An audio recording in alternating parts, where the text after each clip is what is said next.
ಧಾರವಾಡದಲ್ಲಿ ಬೆಚ್ಚಿ ಬೀಳಿಸುವಂತ ಘಟನೆಯೊಂದು ನಡೆದಿದೆ. ಪತ್ನಿಯೇ ತನ್ನ ಪತಿ ಹಾಗೂ ಮಗನಿಗೆ ಚಾಕು ಇರಿದಿರುವಂತ ಘಟನೆ ನಡೆದಿರೋದು. ಪತ್ನಿಯಿಂದಲೇ ವೈದ್ಯ ಪತಿಯ ಭೀಕರ ಹತ್ಯೆಯಾಗಿದೆ.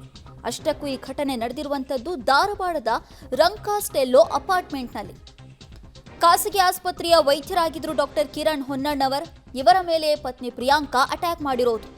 10 ವರ್ಷದ ಮಗ ನೇಹಿತ್ಗೂ ಕೂಡ ಆ ಪಾಪಿ ತಾಯಿ ಚಾಕು ಇರಿದಿದ್ದಾಳೆ. ರಕ್ತದ ಮಡುವಿನಲ್ಲಿ ಮಗ ನೇಹಿತ್ ಬಿದ್ದಿದ್ದ, ಜೊತೆಗೆ ಪತಿ ಕಿರಣ್ ಕೂಡ ಬಿದ್ದಿದ್ರು. ಆದರೂ ಕೂಡ ಕೋಣೆಯ ಬೆಡ್ ಮೇಲೆ ಇದ್ಲಂತೆ ವೈದ್ಯನ ಪತ್ನಿ ಪ್ರಿಯಾಂಕಾ. ಪೊಲೀಸರು ಬಂದಾಗ್ಲೂ ಕೂಡ ಬೆಡ್ ಮೇಲೆ ಕೂತಿದ್ಲಂತೆ ಪತ್ನಿ. ಮೊಬೈಲ್ ನೋಡ್ತಾ ಇದ್ದ ಪತ್ನಿ ಪ್ರಿಯಾಂಕಾ. ಈಗ ಬಾಲಕನ ಸ್ಥಿತಿ ಗಂಭೀರ ಆಗಿದ್ದು ಆಸ್ಪತ್ರೆಗೆ ದಾಖಲಿಸಿ ಚಿಕಿತ್ಸೆ ಕೊಡಿಸಲಾಗ್ತಿದೆ. ನಾವೀ ಸಮಾಜದಲ್ಲಿ ಕೆಟ್ಟ ಮಕ್ಕಳಿರ್ಬೋದು ಅಥವಾ ಕೆಟ್ಟ ಸಂಬಂಧಿಕರಿರ್ಬೋದು ಅಂತ ಮಾತಾಡ್ತೀವಿ, ಬಟ್ ಕೆಟ್ಟ ತಾಯಿ ಇರೋದಕ್ಕೆ ಸಾಧ್ಯನಾ? ಇತ್ತೀಚಿನ ದಿನಗಳಲ್ಲಿ ಇಂಥ ಘಟನೆಗಳು ಮತ್ತೆ ಮತ್ತೆ ಮರುಕಳಿಸ್ತಾನೆ ಇದೆ. ಅದು ಕೂಡ ಈ ಮಗ ಇದೆಯಲ್ವಾ, ಅದು ಬುದ್ಧಿಮಾಂದ್ಯ ಮಗುವಂತೆ. ಗಂಡ ಹೆಂಡತಿ ಮಧ್ಯೆ ಏನೋ ಜಗಳ ಆಗಿರ್ಬೋದು, ಬಟ್ ಆ ಮಗು ಏನ್ ಮಾಡಿತ್ತು? ಅದು ಕೂಡ 10 ವರ್ಷದ ಕಂದಮ್ಮ. ಅದ್ರ ಮೇಲೆ ಕೂಡ ಈ ತಾಯಿ ಈ ರೀತಿ ಅಟ್ಟಹಾಸವನ್ನ ಮೆರೆದಿದ್ದಾಳಲ್ವಾ. ಮಗು ಕೊನೆ ಉಸಿರಾಡ್ತಾ ಇತ್ತು, ಆದರೂ ಕೂಡ ಅದ್ರ ಪಕ್ಕನೆ ರಾತ್ರಿಡೀ ಕಳೆದಿದ್ದಾಳಂತೆ. ಇನ್ನು ಪೋಷಕರಿರ್ಬೋದು ಅಥವಾ ಇನ್ಯಾರೋ ಎಲ್ಲ ಕಾಲ್ ಮಾಡಿದಾಗ, ಇಲ್ಲ ಕಿರಣ್ ಬ್ಯುಸಿ ಇದ್ದಾರೆ, ಅವರು ರೆಸ್ಟ್ ಮಾಡ್ತಾ ಇದ್ದಾರೆ ಅಂತ ಹೇಳ್ತಾ ಇದ್ಲಂತೆ ಈಕೆ. ಕಿರಣ್ ಹೊನ್ನಣ್ಣನವರಂತ ಇಲ್ಲಿ ಪವನ್ ಹೈಸ್ಕೂಲ್ ಎದುರಿಗೆ ಇರುವಂಥ ಒಂದು ಅಪಾರ್ಟ್ಮೆಂಟಲ್ಲಿ 6th ಫ್ಲೋರಲ್ಲಿ ಒಂದು ಮನೇಲಿ ವಾಸ ಮಾಡ್ತಾ ಇರ್ತಾರೆ. ಇವರು ಡಾಕ್ಟರ್ ಇದ್ದಾರೆ, ಅನೆಸ್ಥೆಟಿಸ್ಟು, ಇಲ್ಲೇ ಚಿರಾಯು ಹಾಸ್ಪಿಟ್ಲಲ್ಲಿ ವರ್ಕ್ ಮಾಡ್ತಾರೆ. ಸೊ ಇವರ ಶ್ರೀಮತಿ ಪ್ರಿಯಾಂಕಾ ಕತ್ತನಹಳ್ಳಿ ಅಂತ, ಇವರು ಕೂಡ MBBS MS ಆಪ್ಥಲ್ಮಾಲಜಿಸ್ಟ್ ಇದ್ದಾರೆ. ಮತ್ತು ಮಗು ನಿಹಿತ್ ಅಂತ 8 ವರ್ಷದ್ದು. ಇವರು 3 ಜನ ಈ ಮನೆಯಲ್ಲಿ ವಾಸ ಮಾಡ್ತಾ ಇರ್ತಾರೆ. ಮತ್ತು ಅವರ ಕುಟುಂಬ ಸದಸ್ಯರು ಅಂದರೆ ಗಂಡನ ಕಡೆಯವರು ಆಗಾಗ ಬರ್ತಾ ಹೋಗ್ತಾ ಇರ್ತಾರೆ ಅನ್ನೋಂಥದ್ದು ತಿಳಿದು ಬಂದಿದೆ. ನಿನ್ನೆ ರಾತ್ರಿ ಮತ್ತು ಇವತ್ತು ಬೆಳಗ್ಗೆ ಕಿರಣ್ ಅವರ ಸಂಬಂಧಿಕರು, ಸ್ನೇಹಿತರು ಫೋನ್ ಮಾಡಿದಂಥ ಸಂದರ್ಭದಲ್ಲಿ ಅವ್ರು ರೆಸ್ಟ್ ಮಾಡ್ತಾ ಇದ್ದಾರೆ ಮತ್ತು ಹೊರಗಡೆ ಡ್ಯೂಟಿಗೆ ಹೋಗಿದ್ದಾರೆ ಅಂತೆಲ್ಲ ಈಕೆ ರಿಸೀವ್ ಮಾಡಿ ರೆಸ್ಪಾಂಡ್ ಮಾಡಿದ್ದಾಳೆ ಅನ್ನೋಂಥದ್ದು ಕಿರಣ್ ಅವ್ರ ಕುಟುಂಬ ಸದಸ್ಯರು ಹೇಳ್ತಾರೆ. ಬಟ್ ಇಲ್ಲಿ ನೋಡಿದಂಥ ಸಂದರ್ಭದಲ್ಲಿ ಕಿರಣ್ ತನ್ನ ಒಂದು ರೂಮಲ್ಲಿ in the pool of blood ಅಂದರೆ ರಕ್ತದ ಮಡುವಿನಲ್ಲಿ ಬಿದ್ದಿದ್ದಾನೆ ಮತ್ತು ಮೃತ ಹೊಂದಿದ್ದಾನೆ. ಮತ್ತು ನಿಹಿತ್ ಅನ್ನೋ ಮಗು ಏನಿದೆ ಅದಕ್ಕೂ ಕೂಡ ಸ್ಟ್ಯಾಬ್ ಇಂಜುರೀಸ್ ಆಗಿದೆ. ಅದು ಯಾವಾಗ ಸ್ಟ್ಯಾಬ್ ಇಂಜುರಿ ಆಯಿತು ಅನ್ನೋಂಥದ್ದೆಲ್ಲ ಅಸರ್ಟೈನ್ ಮಾಡಬೇಕಾಗಿದೆ ಇನ್ವೆಸ್ಟಿಗೇಷನಲ್ಲಿ. ಬಟ್ ಇನ್ನೂ ಅಲೈವ್ ಇತ್ತು ಅನ್ನೋ ಕಾರಣಕ್ಕೆ ಅದನ್ನು ಹಾಸ್ಪಿಟ್ಲಿಗೆ ಶಿಫ್ಟ್ ಮಾಡಿದ್ದೇವೆ.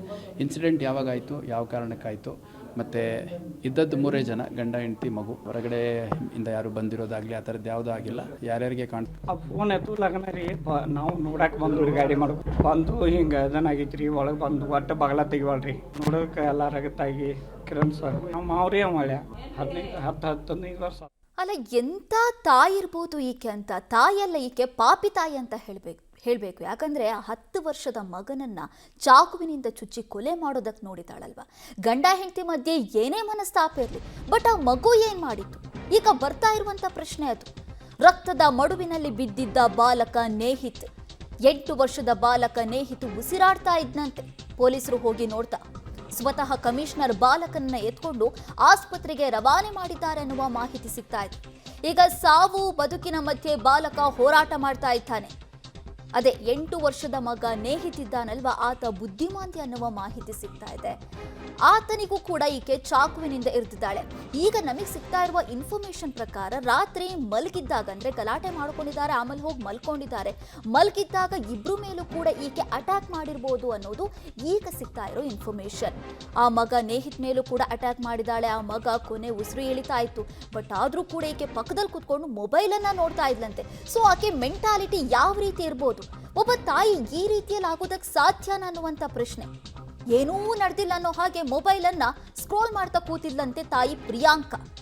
ಈಗ ಪ್ರಿಯಾಂಕಾಳನ್ನ ವಶಕ್ಕೆ ಪಡೆದಿದ್ದಾರೆ ಪೊಲೀಸರು, ವಿಚಾರಣೆಯನ್ನ ಮಾಡ್ತಾ ಇದ್ದಾರೆ.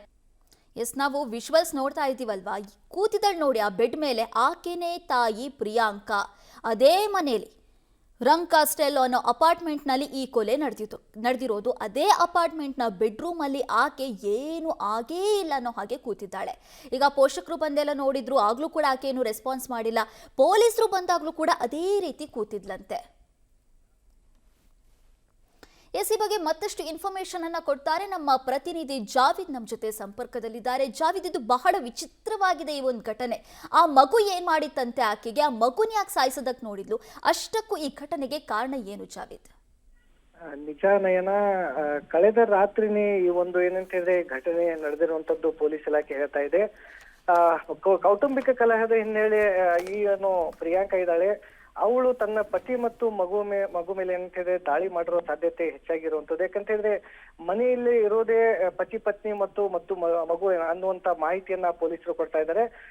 ಈಗ ಸದ್ಯಕ್ಕೆ ಏನಂತ ಹೇಳಿದ್ರೆ ಕಿರಣ್ ಅನ್ನುವಂತ ಏನು ವೈದ್ಯರಿದ್ದಾರೆ, ಅವರು ಸಾವನ್ನಪ್ಪಿರುವಂತದ್ದು. ಮಗು ಏನಂತ ಹೇಳಿದ್ರೆ ಈ ಸದ್ಯಕ್ಕೆ ಸಾವು ಬದುಕಿನ ನಡುವೆ ಏನಂತ ಹೇಳಿದ್ರೆ ಹೋರಾಟ ಮಾಡ್ತಾ ಇದ್ದಾನೆ. ಇದರ ಜೊತೆಗೆ ಏನಂತ ಹೇಳಿದ್ರೆ ಆ ಮಗು ಆ ಬೆಡ್ರೂಮ್ ಅಲ್ಲಿ ಬಿದ್ದಿದ್ರು ಕೂಡ ಈ ಒಂದು ಪ್ರಿಯಾಂಕಾ ತನ್ನ ಮೊಬೈಲ್ ಅನ್ನ ಸ್ಕ್ರೋಲ್ ಮಾಡ್ತಾ ಕೂತಿದ್ಲು. ಅವ್ರ ಕುಟುಂಬಸ್ಥರು, ಕಿರಣ್ ಕುಟುಂಬಸ್ಥರು ಬಂದ ಮೇಲೆ ಅವ್ರಿಗೆ ಏನಂತ ಹೇಳಿದ್ರೆ ಇವೆಲ್ಲ ವಿಷಯ ಗೊತ್ತಾಗುತ್ತೆ. ಸಾಕಷ್ಟು ಬಾರಿ ಎಲ್ರು ವೈದ್ಯರು ಕೂಡ ಏನಂತ ಹೇಳಿದ್ರೆ ಕಿರಣ್ಗೆ ಕರೆಯನ್ನ ಮಾಡ್ತಾರೆ. ಆದ್ರೆ ಕರೆ ಸ್ವೀಕರಿಸಿದಾಗ ಈ ಪ್ರಿಯಾಂಕಾ ಅವರು ಮನೆಯಲ್ಲಿ ಇಲ್ಲ ಅನ್ನೋಂತ ಸಬೂಬನ್ನ ಹೇಳ್ತಾಳೆ. ಪ್ರತಿಯೊಂದು ಬಾರಿ ಮನೆಗೆ ಯಾರಾದ್ರೂ ಬಂದಾಗ ಅವ್ರು ಮನೆಯಲ್ಲಿ ಇಲ್ಲ ಅನ್ನುವಂತ ಮಾಹಿತಿಯನ್ನ ಕೊಡ್ತಾಳೆ. ನಿಜವಾಗ್ಲೂ ಏನಂತ ಹೇಳಿದ್ರೆ ಪ್ರಿಯಾಂಕಾನೇ ಈ ಒಂದು ಘಟನೆಗೆ ಕಾರಣ ಅನ್ನುವಂತ ಮಾಹಿತಿ ಏನಂತ ಹೇಳಿದ್ರೆ ಪೊಲೀಸರು ಸದ್ಯಕ್ಕೆ ಕೊಡ್ತಾ ಇದ್ದಾರೆ. ಈಗ ಏನಂತ ಹೇಳಿದ್ರೆ ಆ ಮಗು ಏನಂತ ಹೇಳಿ ಮಗುಗೆ ಒಂದು ಖಾಸಗಿ ಆಸ್ಪತ್ರೆಗೆ ಏನಂತ ಹೇಳಿದ್ರೆ ದಾಖಲಿಸಿ ಚಿಕಿತ್ಸೆ ಕೊಡುವಂತ ಕೆಲಸ ಮಾಡ್ತಾ ಇದ್ದಾರೆ. ಅದ್ರ ಜೊತೆಗೆ ಏನಂತ ಹೇಳಿದ್ರೆ ಈ ಪ್ರಿಯಾಂಕಾಗೆ ವಶಕ್ಕೆ ಪಡೆದು ತನಿಖೆ ಮಾಡುವಂತ ಏನಂತ ಹೇಳಿದ್ರೆ ವಿಚಾರಣೆ ಮಾಡುವಂತ ಕೆಲಸ ಈಗ ಮಾಡ್ತಾ ಇರುವಂತದ್ದು ನಯನ. ಥ್ಯಾಂಕ್ ಯು ಜಾವೇದ್, ನಿಮ್ಮೆಲ್ಲ ಡೀಟೇಲ್ಸ್ಗಾಗಿ.